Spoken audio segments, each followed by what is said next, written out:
suggest that people put on their site for a short amount of time some way to get them to fill out a form of information about themselves. So maybe the form is, average income, blah, blah, blah, blah, blah. I guess that's not very good, blah, blah, blah, blah, blah.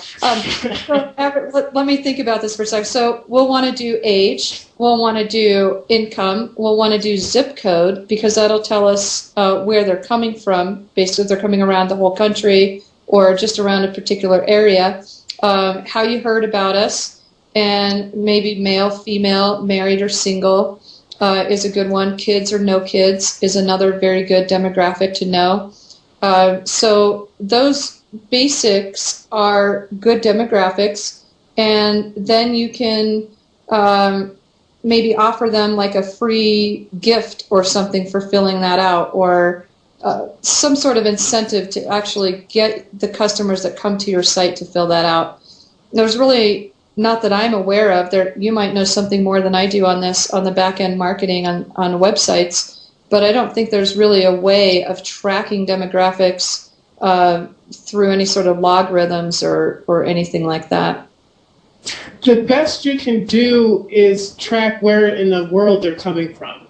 So you can get an idea of what zip code they're in, but in terms of age and in terms of the income that they make, you can't really determine that. You can determine what kind of browser they're using and what kind of operating system, but again, that doesn't necessarily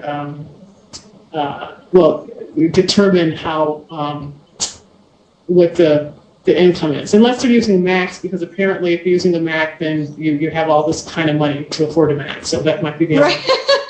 Not always. Yeah. Getting people to tell you their income bracket is sometimes difficult, and an easier way of getting them to tell you their income bracket is just simply by providing ranges instead of a blank box. Right. Because you're a little bit more comfortable with that, and that's a broader marketing tool. I mean, it just is. Yeah, absolutely. Yeah, as you said, the best way to do that is you have to survey your market. And again, like everything else, make it easy. Make the survey easy. Right. I mean, even if it's just like a pop-up window or an email or something when they click on it that they can fill out later. Just something very simple. They just click boxes. It takes 2 seconds or 3 seconds. And it's done, and it sends it off to you. That is the best way, absolutely. Right. So excellent. So let's continue on with these questions. So again, pricing, or just finishing up pricing out with the advertising packages. It's, again, as you said, it's going to determine the traffic that you have in the target market. Is there anything else that will determine how you would create and price out your advertising packages? Sure. There's always something for niche markets. If you are a site that you cater to, say, a higher end clientele, you've already done your market research, you know that your income bracket is a 6-figure income bracket with 50% disposable income. Let's all breathe on that for a second, because doesn't that sound nice?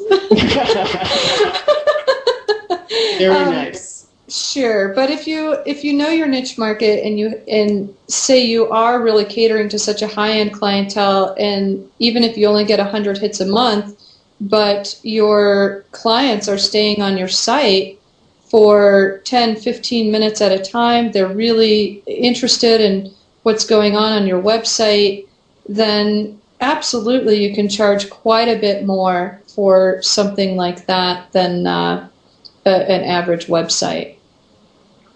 Yes, because they're going to be looking at your ad for the 10 or 15 minutes.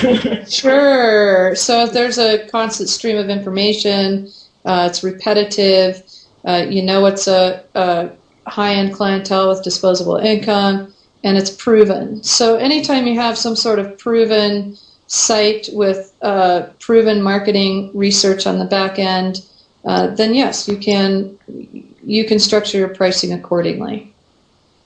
Great, excellent. Yeah. And is there any